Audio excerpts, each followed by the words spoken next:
Okay, JavaScript is a language which is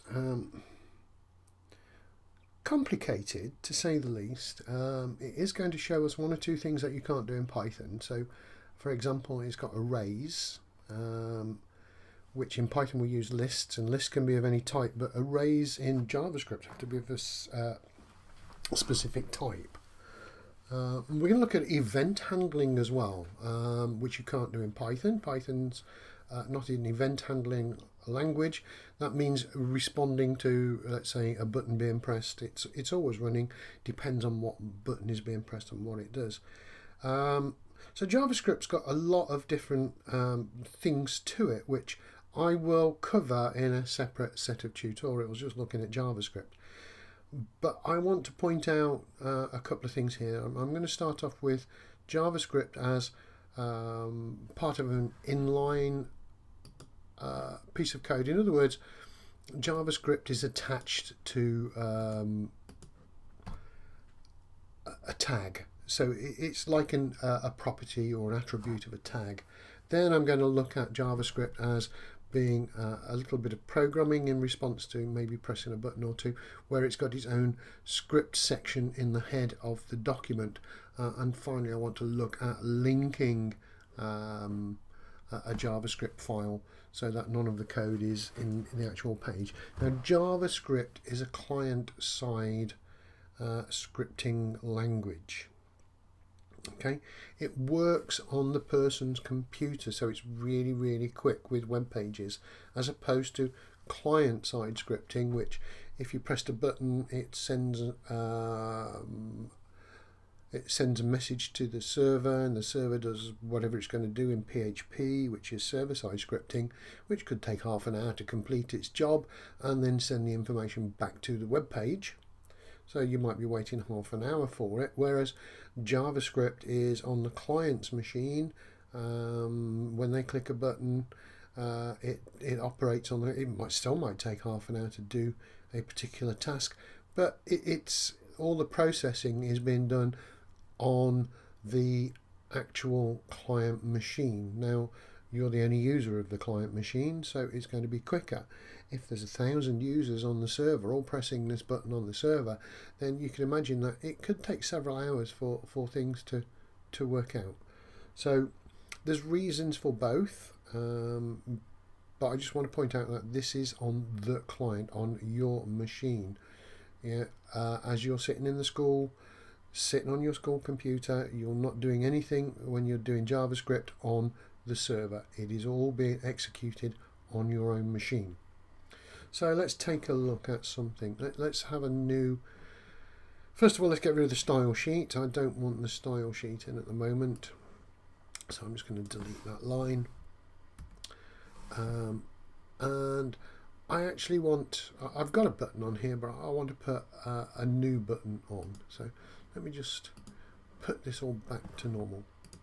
There we go. So after the form, what I want to do is actually have a button that I can press. So maybe I'll have a couple of buttons.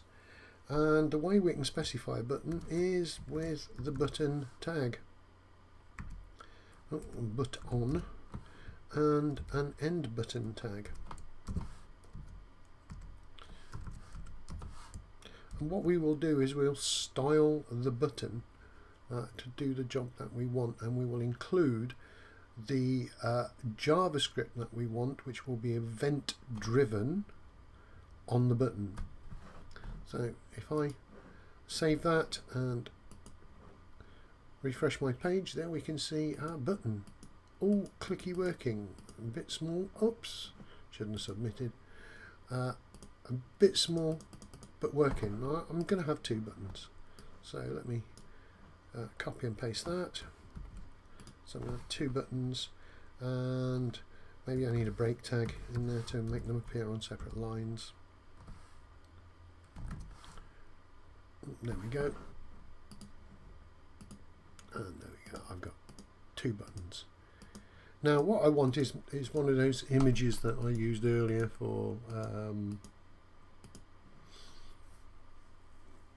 my table when I created the images. I'm going to just have a button which is going to change one of the images to a blue one of the images to a pink one, for example. So let's close these down. I don't want those response pages. Keep the styles up there. We'll have a look at that later. Show you where things are. So I need an image, and I'm going to place it between the buttons. So you can remember, whoops, image was a single tag, but I had to say where it was. So the source was I think blue square JPG. Can't spell square again. Blue square dot JPG. Let's just check that. Blue square dot JPG. So if I save and refresh that, there we go. It's a little large, could do with a break tag. So let's put a break in there. And really need to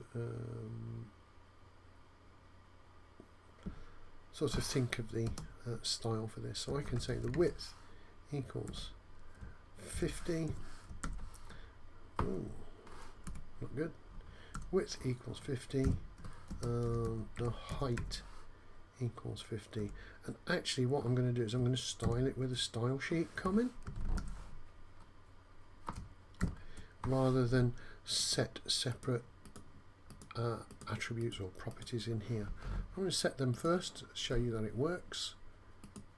So there you go, we've got a smaller blue square with two buttons that work, and I've used that with some properties, but specifying the width and height, and I actually want to use a style to do that rather than separate properties. So we'll deal with that in the next video.